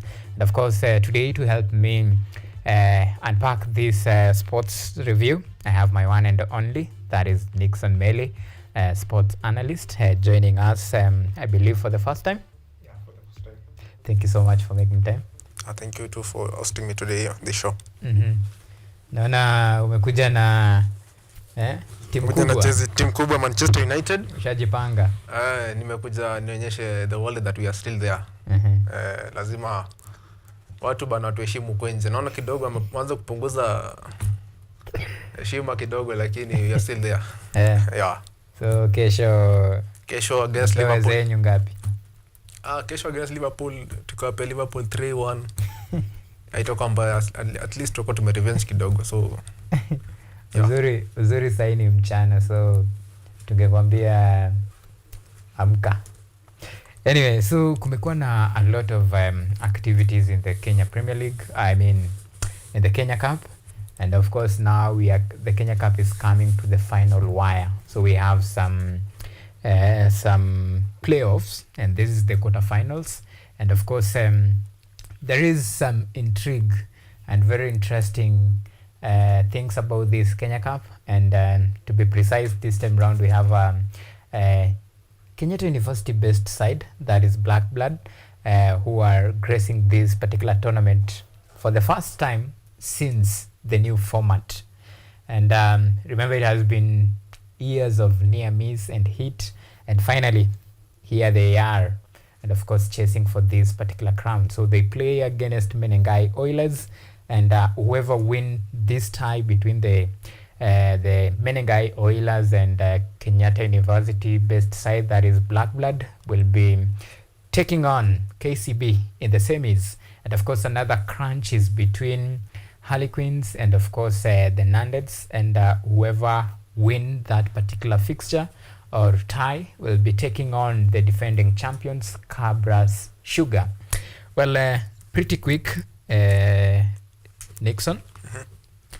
Well, ukiangalia the journey yenye particular teams, ama let's say the season, tangu season ianze, remember this is March day 13, and now we are to the playoffs, and of course we have teams like Black Blood, and of course taking another very team that may prove to be a force to reckon with because of their consistency in the league.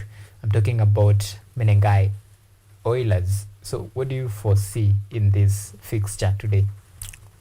Okay, according to me, this has been a very tough season. And when we talk about Menengai Oilers, that's a good team, it's a tough team. But also the Black Blood pair are not, they have been rocking this season.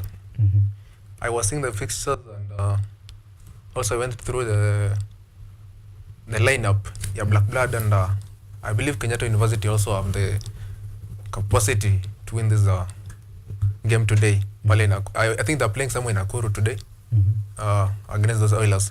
So I was seeing the squad, and I'm happy to see some of the guys back. They are so determined, and I went through the training, I was there, and I believe Black Blood are going for this thing. And Oilers this time they can give us this point so that we can proceed. We need to get to KCB. KCB wameishi sana wakitupea pressure hapa na pale kidogo, but yeah. But are you concerned about the dominance of the Oilers against Black Blood? Yeah, because this is a team where the previous encounters wame proved to be a tough opponent, but now this is a different stage. All is at stake, the crown is there, of course the target is to get to the semis, and it is the first time the team is actually playing in the quarterfinals of the playoff of Kenya Cup after 15 years, or let's say the inception of the new format. Exactly. And that is 15 years ago. So do you think now it's a team that for Black Blood, this is a team that they have come close, wanaona like we are close to this, at least making history somewhere, and the only thing that is standing on their way is the Menengai Oilers? Do you think now it's not about the battle of statistically tumepatana ligi, yes mnatukalia, but it's all about what is at stake? Exactly. To me, what I see as inatukwaza kama Black Blood, I can see that maybe the Oilers have the experience. you know, they have been in this league and they have been managing to that level ya kucheza the quarters, the semis, and they have been up to their game. So see kama Black Blood, you know, we have been a bit let's say tumekuwa nyuma kidogo, but now this is our time to show that we are in this thing, we are going to take this thing home. So I think the Black Blood have that blood in them. That's why they're calling themselves Black Blood. Black Blood, they have the cold blood. So this time now, I think they're going to use that Black Blood to prove the Menenga Willas that we are the big boys in town. We are back. And 15 years, you know, in sport, it doesn't matter about time. It's just what you're doing in the current moment and what you're putting, the effort you're putting is what matters. So for Black Blood, I think this game might be a tough game for you, but you guys, I believe in you, the fixture. And the Oilers also is not a cheap team to go by. So let them try their best, and I wish them the best. And that's it. And now your prediction, Menengai Oilers, Black Blood. Okay, my prediction is maybe can get a score of 10-5, maybe. Yeah. 10? 10-5. 10-5 maybe. Okay. That's a hard game. It's a hard game, so you will not give them such points that they were playing last week against Kisumu. Actually, they were given a walkover. Yeah, I remember. And that hand them this chance to get to. And your prediction, Harlequins and Nandez. Harlequins and Nandez, I guess give them around 14-10 maybe. 14? 10. 14-10. Yeah. All right. Okay, now it's a very interesting one. Yeah. Because in fact, I'm looking forward to see that game. I want to see how the guys are playing, and because this is like you know, playing against your brother, the rival. It's very intense, you know. Yeah, the blood is now. I know the guys are getting. They want to play that game so hard, so to show they are. You know, it's like when you're playing Man City and Manchester United, something like that. So it's a tough game. Everybody wants to be the big boy. Okay. Yeah. Being the big boy and everything is at risk. Well, let's switch gears now to the Harambee Stars squad. Remember, on Wednesday, head coach Indian Ferrat unveiled the 27-man squad ahead of the 4-nation tournament that will be held in Malawi this particular month. And of course, we have seen some notable names in that particular squad. And we see the up front, we still have the likes of Michael Olunga as we assume he will be the main striker. Yeah. Then we see the inclusion of Benson Omala, then the new players, some who have been out for almost over 5 years, now making their way into the team. And this serves as good news that we have seen a couple of young players being given their maiden call up to the national team. So what do you take about this Harambee Stars selection? Okay, concerning Harambee Stars selection, I can say Ferrat he has a behavior of picking players out of. I can say he's a guy who picks any player at any given moment without maybe he's a guy who is he doesn't see the what do they say? The selection. I mean, he's a guy who is rapid. The quality of a player. Yeah, the quality based on the thing. Yeah. And of course, there is some names. There is some names here. Let me take you maybe through these players. We can begin by goalkeepers. And kumekuwa na debate about goalkeepers. We have Byron Otieno, Patrick Matasi, nani anatosha mboga. Then we have first choice in the goalkeepers. We have Ian Otieno he plays for Zesco United. Then we have Patrick Matasi for Kenya Police. Then we have Byron Odhiambo for Bandari. Then Boniface Manyasi, Murang'a Seals. Well, the discussion between Byron and of course Patrick Matasi. Uradhani nani pengine hapo Matasi ni mzee. Matasi ni mzee. For me ningekuwa in Ferrat ningeka Matasi pale kwa post. Ule kijana ni chuma. Mpira hizo mpita ovyo ovyo. then maybe you can take Byron for your second slot. Mhm. Yeah, but to be honest, I go for Matasi. He's a good guy, he's flexible. Yeah, kijana kwa sawa kabisa. In fact, I don't know, in the game of versus the last one we played, I think it was in the World Cup qualifiers. Yeah. Was it the one that he made a blunder? I think that was against Russia. Russia? Yeah. No, before Russia, yeah, there was a game that he was left out. I think because of that blunder, but he's a good guy to be on stage. Yeah, Matasi but it was against Russia that he actually made those silly blunders. No, Iran. Yeah, but it was Iran. I was telling you it was Iran. The one that actually we were defeated 2-1. Matasi is some guy like Onana. Sometimes he gets full of himself. He knows he's a star. So when he's there, he just wants to show that he's a star. Now he has to do some stunts, which are. And maybe that's the reason why the coach feels like, and this answer your point, the coach feels like, huyu player anafield anajiona sana. Sasa inabidi sasa wanatumia the likes of Byron there, maybe to neutralize the situation, because when Byron is fit, Matasi plays second. Yeah, that's the point. But also, let's not put aside the fact that Matasi pia ni star. Okay. Tumwanzisha tu alafu akafanya blunder tu, yeah. Then we have seen a lot of changes, and we'll go through this. In the midfield, we have the likes of Alphonse Omija.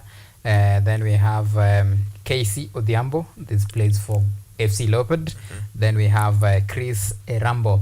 Now this is the new debutant into the team, and he plays for Tusk FC. Then we have Richard Odada. Richard Odada, basically this is a name that we have seen. We have seen their performance. Then we have the likes of Anthony Akumu. Then we have Kenneth Miguna. Then still in the midfield we have David Sakwa from Bandari. Then Sharif Musa from Gor. We have Ayub Timbe, that is from Sibali in Azerbaijan. And Eric Johanna plays in Romania. Then we have Rooney Onyango. This is a Gor player. So that is in the midfield. Then the forward we have the likes of, undoubtedly, of course, Kenya's right choice striker number one, that is Michael Olunga. Then we have Gor Mahia's now hot red form, that is Benson Omala. And of course they will be headlining Kenya's strike force. And yet another discussion that comes in, Benson Omala versus Michael Olunga. In your own opinion, maybe who do you think now and I deserve the right to lead the front line? I knew you were going there. This is a conversation now. So between Benson Omala and Michael Olunga, for the longest time Benson Omala hasn't a good hajapata ile time ya kucheza. And I thank Infirat for bringing out this time. Alikuwa left out by the kwa ile squad ya Iran pia. And I felt so bad because there was, I think FKF they were not considered on that one. But now that we have Benson Omala, I would go for Benson Omala to start in this tournament, because I feel like he has something to deliver. He wants to prove something. And when a player comes out to be so determined, he will deliver. For Olunga now, when he comes to on stage, he's a good player. He plays very well. But being on this stage right now is like he's been here. He has done this for times. Ni player amekuwa kwa hii game tangu kitambo, but Omala sasa amepata time ya kuja kucheza kwa hii game. So yeye Omala ataingia hapo akitaka kuprove a point, and hapo ndo unapata Omala ataperform vizuri sana kuliko Michael Olunga. But to research Olunga, let him play sometime, maybe akekwa like 6-2 kwa Simba, he'll still perform. But I will go for Omala right now. He's a good striker. Anafanya kazi safi pale Gor Mahia. And so niko na faith na Omala sai kabisa. And say now the discussion itabidi change kidogo, because we have the likes of Jonah Ayunga, and now this is the new one. He's making his his return to the team, and he plays for St Mirren in Scotland, another very proven team. And of course, this is the quality we are now talking about. And this time, Firat was like, wanted to boost the squad, especially the attacking force. And another player that amekuwa missing in action. This is John Avire, another good player who is making his way to the national team. So do you think even anaitwaje Olunga himself still atakuwa na some sort of the pressure now to perform, because the coach has plenty of option to pick from? Yeah, for me naona Olunga atakuwa na pressure like it's like anajua sasa namba yake azaikalia kama kitambo. He has to perform. Na asipo perform anajua kuna option. So when in a case whereby ataiko kwa stage kwa field, at least you will have to do something before the coach sees that jamaa kumbe kidogo ako chini leo anaweza kula bench. But talking of again Firat pulling these new players coming on board, it's a strategy that will let them player kuja experience. When the players play together, they get the experience kucheza kwa international. Hatutakuwa we will not be struggling to get into AFCON kucheza kwa hizi World Cup qualifiers. It will help us to at least to elevate our footballer, a national football team to a certain level. Si kama kitambo najua players walikuwa wanacheza kitambo kwa wanachezeshwa sana hadi unachoka. But sai unaona at least we are seeing some young players coming up, and I'm happy to see that one in our national team. Okay. Regarding that case of bringing a merger of players pale kwa number 9 for attacking, it's a good. Hata tunaweza weka formation ya number 9 wawili, so at least attacking force itakuwa. Ukipata Omala pale na Olunga pale, tuseme tucheze formation ya 4-4-2, mambo safi. Mambo itakuwa safi kabisa. Alright, so wacha now to switch gears to Europe. And in this regard, kuna fixture yenye sahi inatoa jitters among fans. Yeah. Sadly, exactly. Wewe kama Manchester, but you live to fight another day anyway. But we have Arsenal. They'll be up against their butcher, their tormentor, Bayern Munich. This is a replica of what we have seen in the previous season. This is a team that has proven to be the punisher for the Gunners. Then we have then we have still a repeat of similar fixture, PSG, yeah, exactly. Barcelona. Well, the only people that tunaweza sema hapa in this time wanaweza ponea this one, maybe Dortmund vs Atletico Madrid. Well, unaona hapa ni nani yako kichinjio? To be honest, hiyo fixture venye ilitoka jana kwanza, I was so happy to see that fixture. Seeing Arsenal versus Bayern was my happiest moment. Watu Arsenal walikuwa wameongea, si ati naona Arsenal, but when you talk about Champions League and Bayern, these are like umekutanisha tu mioto. So Arsenal, first of all, ukiangalia squad yao, I feel Arsenal this time wamekuwa on form. They have injuries zao ziko kidogo, and their firing power is iko juu sana. Yeah. Concerning Bayern, the Bayern squad also is fit, and under Tuchel also Bayern might be so little. But remember, Bayern when they're playing Champions League, they mean business. They mean business, exactly.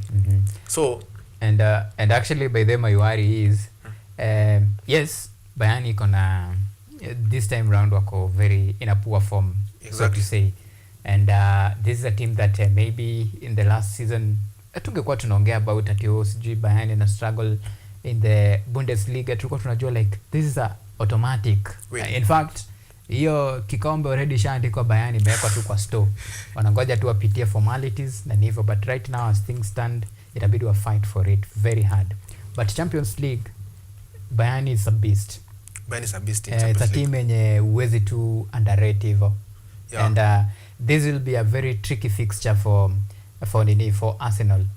The same case goes to now the Manchester City and of course Real Madrid. yes, last season they met and of course City walikuwa na upper hand, but this time round unaonaje? Your fixture City na Real. Nilikuwa naona unofficially wa Man City alikuwa na complain jana about that fixture. And hold on kidogo to now that tuko in that particular fixture. Remember there is something that some sort of Pep Guardiola was talking about that particular match, and of course the tie between Manchester City and of course Real Madrid, and he had some very interesting insight to say about it. I think it's his reaction. I don't know if my director hapo anaweza tufanyie hiyo kitu kidogo tusikie Pep anasema nini kuhusiana the reaction between that particular fixture, even as we take a toll of this. Do you think maybe this time round, because both teams bado wako in form, Manchester City just slow down. In fact, if anything is to go, wameongeza makali, if you ask me. City. Yeah. They are still the same team with additional forces. Lakini unajua City wali buy players. For example, kina Gravenberch, sorry. We have these likes of kuna Doku, the likes of Doku. Yeah. So our players City wali buy, they have no impact with that team sana. I feel like players walikwanga City ndo wanavyowork. They are working. Kina De Bruyne, the likes of De Bruyne. Maybe Haaland ametry is a guy who is amekuwa kwa limelight sana. But ukiangalia these guys like there was a defender they bought Laporte. Not Laporte. Kulikuwa na some defender and they were a bit around 4. But hawajaonekana sana kwa fixture IPL this time round. So I can say if fixture ni ngumu kwa both teams, but always Real is a team. In Champions League they mean also business. And pia ukiangalia mbona kina Pep walikuwa na complain, they know Real very well. They just utilize the minimal chances they get. So playing with that team inahitaji tactic nyingine hatari sana, because when you get a blunder, when you blunder even on a defense blunder or a mid blunder, they will use that opportunity to beat you. Okay. Ukipata somebody like Vinicius, I remember a time when he pocketed Fernandinho very bad pale, and they send Real Madrid, they send Man City home. It was such a horrific situation. So let's get what Pep had to say about this particular fixture in line with this particular team, the Real Madrid. Yeah, it looks like a little bit tradition, 3 years in a row. So playing the king of the competition, because winning 14 Champions League. But it's what it is. Hopefully we can arrive in a good moment, and still few weeks before the first game in Madrid, and we'll see. Listen, the draw, you're going to control the draw.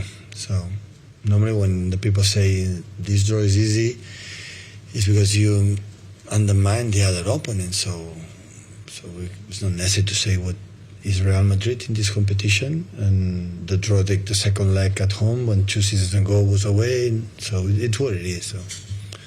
All right, there's Pep, the kings of competition. That's how he refers Real Madrid, and of course rightfully so. He's aware. He's aware of Real Madrid's wrath. They can send them home very fast in the first leg of the season. So okay, anajua. So let me get your prediction very fast. Borussia Dortmund, Atletico Madrid, who do you think maybe will proceed? Borussia playing the defensive game. Mi naona tu Borussia wataenda nyumbani, because those guys watafunga tu bao 2 and maybe Borussia watafunga 1. So prediction for that game is 2-1. 2-1. Then Barcelona PSG. Barcelona PSG, to me Barcelona are on form. I'll give that game a 2-0. 2-0 in favor of Barcelona. All right. Then Arsenal Bayern. Kawaida Bayern watabeba hiyo kitu. Okay. Mapema. Then we have Manchester City Real Madrid. Manchester City Real is Real Madrid. Yeah. All right. So let's switch gears now to FA action, and of course we have big matches actually on card. and today the defending champions, the FA defending champions, and of course the English defending champions, that is Manchester City, will be up against Newcastle United. Remember, there is an early kickoff that is currently underway between, I guess it's Wolves versus Coventry, and that match is currently undergoing. But I'm really interested about now the battle of the big boys. Manchester City welcoming Newcastle United in the quarterfinals of the FA. Pretty quick, a prediction on that one. Concerning Man City, Newcastle, the Pep side will win. Newcastle wamekuwa chini kidogo sahi sana. So I guess that's a win for Pep, and I know they will go maybe 3-1. 3-1. Yeah. All right. Then tomorrow on Sunday, we have Chelsea versus Leicester City, and of course then a wrap up between Liverpool and of course Manchester United. So Chelsea versus Leicester City, who do you fancy to carry the day? That's a very interesting match. Na sitaki kuongea kama Manchester United fan, but what is around the corner is Kwani unaogopa?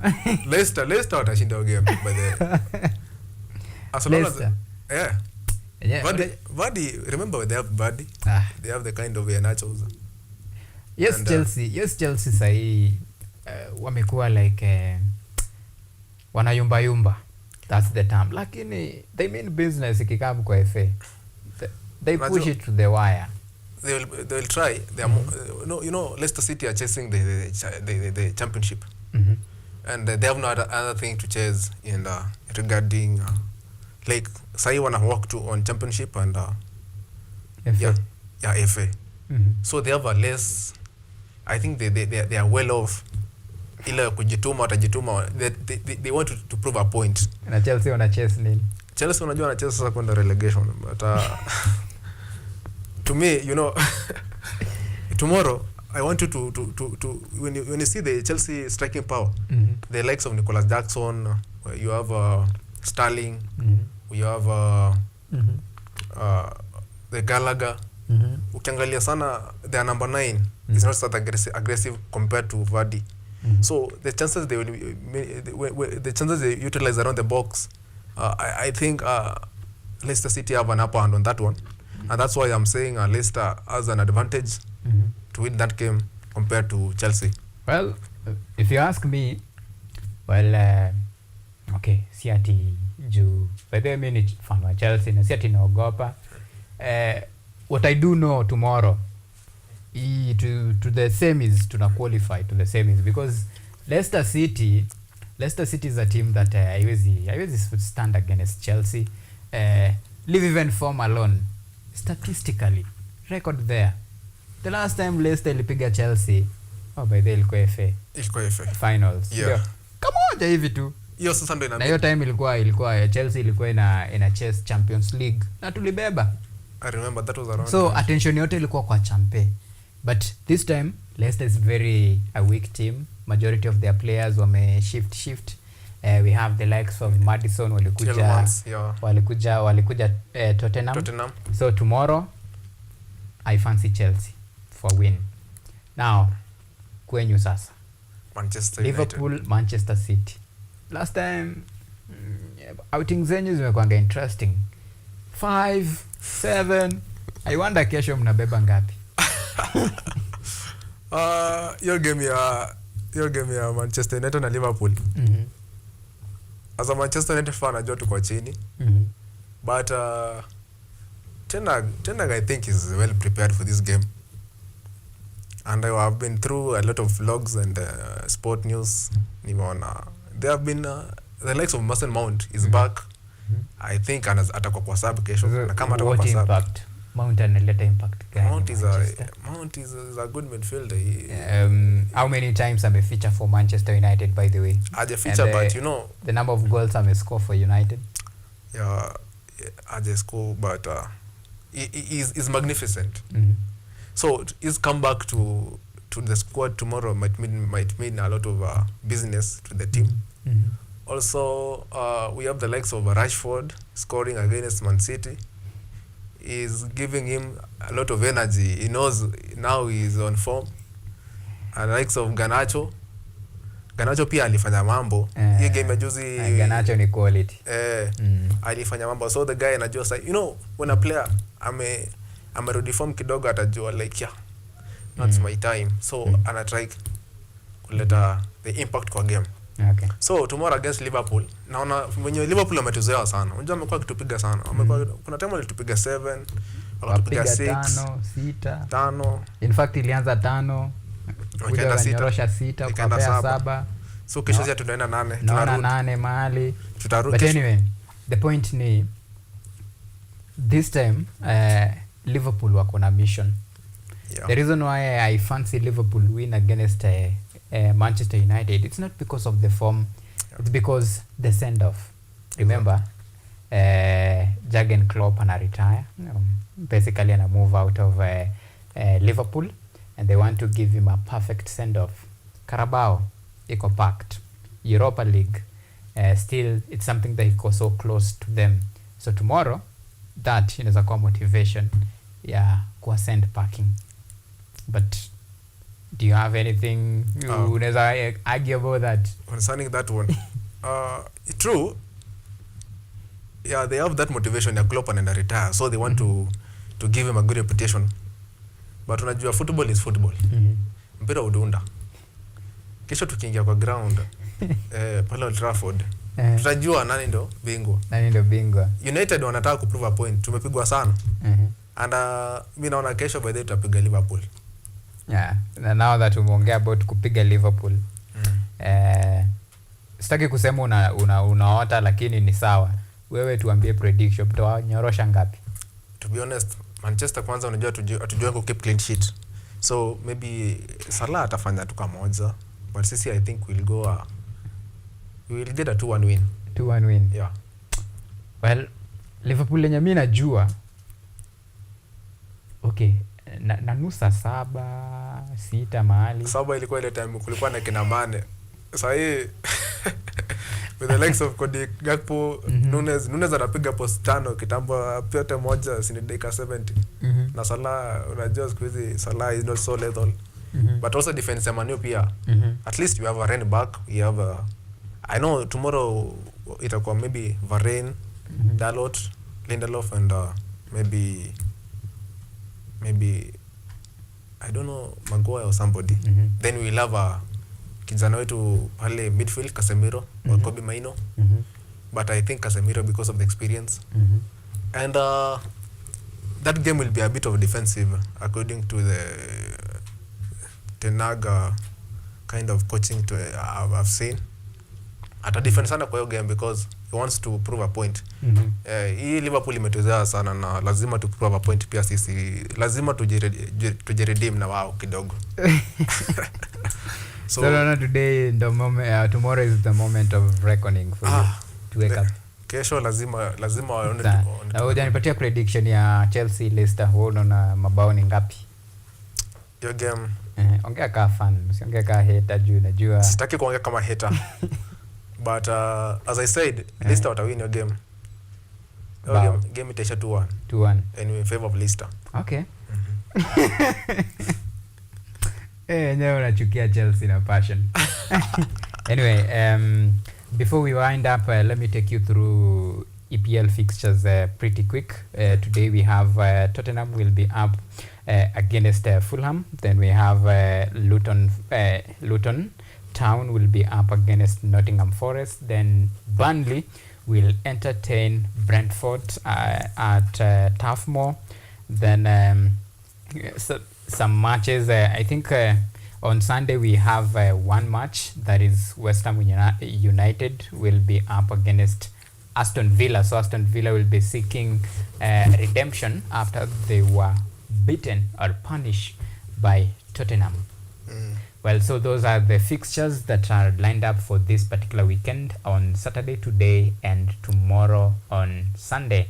And remember, on Sunday tomorrow, and of course, we as the London, of course, the flag and the team being blue, tomorrow will actually beat this Leicester City mercilessly. Without mercy, by the way. and tutaenda kashere kidogo after tushapiga and of course after United pia wamefanyiwa ile kitu tutaenda ku celebrate and of course your closing remark even as we wind up. Okay, umesema tunapigwa na nyinyi mtawin. Ni sawa. So my closing remark regarding the tomorrow's big game, Liverpool versus Manchester United. I have already said we don't care if the coach is retiring or not. Your game lazima tushinde. For the Chelsea side, I think I wish you the very best, but I know you are not going to beat Leicester. But as you said, mtawapiga. It will be a shock to you. Leicester I think they are back in the game. And next season by that watakuwa ligi. So watch the space. Regarding the Premier League fixture, I think it's been a tough Premier League. I'm seeing the 3 top teams wanashindana point moja mbili. So it's a pretty good season to watch. For the Leicester side, kidogo walipigwa 4 juzi na Tottenham. Kidogo imekuwa shida. But I think they will be back on fit this coming weekend against West Ham tomorrow. But West Ham pia wamekuwa on form. Juzi uliona walifanya mbaya was it Ajax or the Europa League in the Europa, yeah. With that call celebration from His Excellency etonani ujamaa the guy. I think they'll be back on form. So what I say, let's watch the game between Liverpool and Manchester United. The Manchester United will be back on form. Okay. And I hope we are winning tomorrow. All right. Well, we really hope that tomorrow maybe you lose and we win. And it's not even maybe. We know like tomorrow is a big day for the Blue Days. And of course, this is the only thing that we are fighting for. And in as much as we like to go on with this particular discussion and argue about who will win FA tomorrow, well, we know the answer is pretty clear there. So we come to the end of this on the sport show this day. And special thanks to many people and of course the team behind the production, all those who made this production a success, and of course for the men and women behind the scene, and the cameraman and the camera ladies behind the scene. A big salute to you all, and of course for you, our esteemed viewers, for always keeping us a company in the last 59 minutes or so, or 1 hour and 59 minutes or so. My name is Auma Evans. This is On the Spot. See you next time by the grace of God. Bye bye for now.